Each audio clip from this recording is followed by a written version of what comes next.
Malawa to nito. Morning. Ay, pang-editor.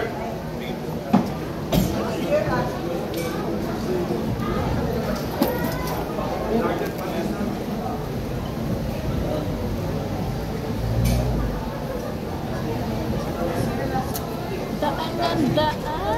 Parang awa niyo na. Please lang. Morning, everyone. Welcome to World Pandesal Day dito sa 85-year-old Kamuning Bakery Cafe. We are very privileged today to have with us dalawang pinakamatapang, matalino, independent-minded leaders in Philippine politics na dapat in the future should be leader of this country. We have here beside me Senator Amy Marcos and Senator Ping Lacson.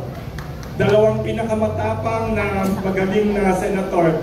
May nagsabi dito ma'am tsaka sir na taga-media, kayong dalawa lang daw, pwede na daw ang Senado. Enough na daw.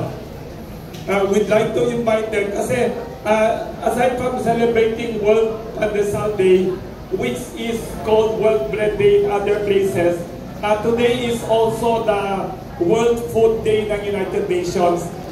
It's a very good day to remind people na may hunger problem in the world, and ang pandesal is uniquely Filipino. Ma'am tsaka Senator, walang pandesal sa Mexico, walang pandesal sa Spain. Na-realize ko when I bought Kamuning Bakery Cafe.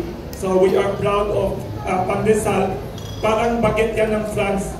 We'd like to invite our two senators to give opening statement about pandesal, the Filipino bread na popular nationwide, humble yet popular and great.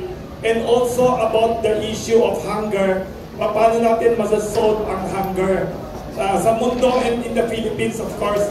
Sabi ng Philippine Statistical Authority, 30% lang ang tao daw sa Pilipinas ang mahirap or poor. Pero sa latest survey of SWS 2 months ago, sabi nila 58% of the people rate themselves as poor and 18% of the people borderline poor daw sila. So that is about 70%. Sabi ng SWS, 30% do not consider themselves poor. Kaya let us welcome our two senators, outstanding leaders, for opening statement nila about World Pandesal Day and World Food Day. Welcome Senator Amy and then Senator Ping. Magandang umaga po sa inyong lahat at eto nga, andito kami ang nag-anunsyo ng mga independent na senator. Ako may partido pero hindi bahagi ng alyansa. Baliktad naman yata si Apo Ping at walang partido kasapi ng alyansa. Ganun pa man, ito yung independent, independent Pandesal Day na tunay nga sapagkat malay at malibre ang ating mga tinapay na ipamamahagi. It's a very significant day indeed. Man does not live on rice alone, but also on bread. Kaya alam po natin, napakatindi ng problema ng pagkain, napakataas ng bilihin. At sa masamang balita kahapon na narinig natin, natataas na naman ang presyo ng gasolina ng 2 piso, halos 3 piso ang dagdag sa litro ng krudo, ng diesel na siyang ginagamit sa agrikultura. Kaya asahan po natin na tataas din ang mga bilihin.